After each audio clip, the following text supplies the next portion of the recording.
जैसे ही union cabinet ने one nation one election यानी कि एक देश एक चुनाव का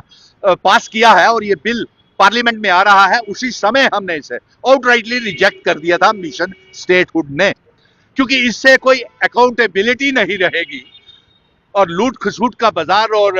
उसके साथ साथ भ्रष्टाचार है, रिश्वतखोरी और बढ़ेगी, क्योंकि 5 सालों तक ना तो कोई रियासत और ना पार्लियामेंट अकाउंटेबिलिटी रहेगी। आप पूछेंगे कैसे? क्योंकि 5 सालों तक ना तो आप असेंबली को डिसॉल्व भंग कर सकते हैं, खारिज कर सकते हैं, और ना ही पार्लियामेंट के चुनाव, क्योंकि दोनों के चुनाव इकट्ठे होने हैं। इसलिए मेंबर पार्लियामेंट और एमएलए भी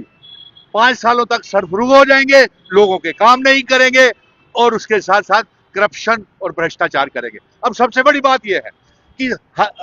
जम्मू कश्मीर एक अलग डिस्टर्ब्ड स्टेट है, आतंकवादी स्टेट यहाँ पे बढ़ता है, और बाकी की रियासतों में, देश की बाकी रियासतों में अपने अपने मसाइल हैं, अपने अपनी मुश्किलें हैं, डिमांड्स हैं। अगर किसी रियासत को डिसॉल्व करना है या भंग करना है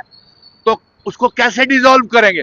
कैसे अकाउंटेबिलिटी रहेगी? क्योंकि 5 सालों तक तो आप उसको डिसॉल्व रियासत को नहीं कर सकते हैं असेंबली को, क्यों? वन नेशन वन इलेक्शन की वजह से। अब जम्मू कश्मीर ही लीजिए, यहाँ पे कोई ऐसी आतंकवाद समर्थक कोई सरकार आ जाती है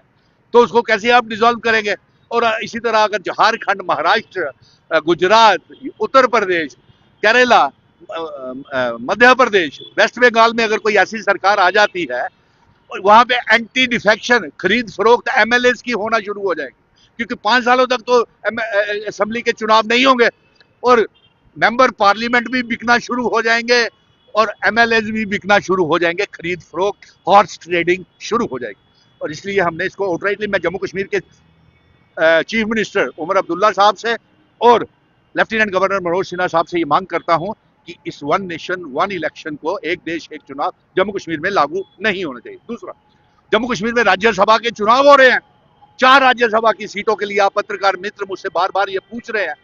कि कौन लोग जाने चाहिए उस राज्यसभा की सीट के ऊपर। तो मैं तो ये कहता हूं कि जो 5 अगस्त 2019 के बाद जो जम्मू कश्मीर की रियासत की जंग लड़ रहा है, आर्टिकल 370-35 से अपनी आइडेंटिटी, कल्चर, डेमोग्राफी, इतिहास को बचाने की जंग लड़ रहा है, जम्मू का डोगरा बेटा राज्यसभा में जरूर भेजना चाहिए इस अलायंस की सरकार को, क्योंकि आपने तो डिस्पैच और सीट नंबर लगा करके रेजोल्यूशंस प्राइम मिनिस्टर और होम मिनिस्टर को दे दिए, उन्होंने भी रिसीट नंबर लगा करके रेजोल्यूशन, जो स्पेशल स्टेटस और स्टेटहुड का, वो रख लिया, और ऊपर से वो दर्जा जम्मू कश्मीर का और घटा रहे हैं। बिल आ रहा है कल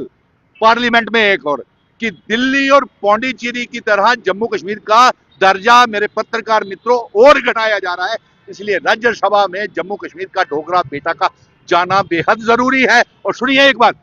मैं आपको एक और बात बता रहा हूं, दर्जा ही नहीं घटा रहे हैं जम्मू कश्मीर का, पहले इन्होंने जम्मू कश्मीर को बर्बाद किया है, पहले रीऑर्गेनाइजेशन की,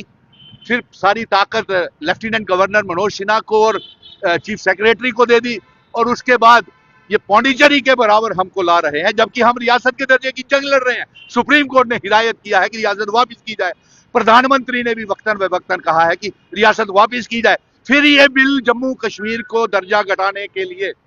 अमेंडमेंट क्यों हो रही है?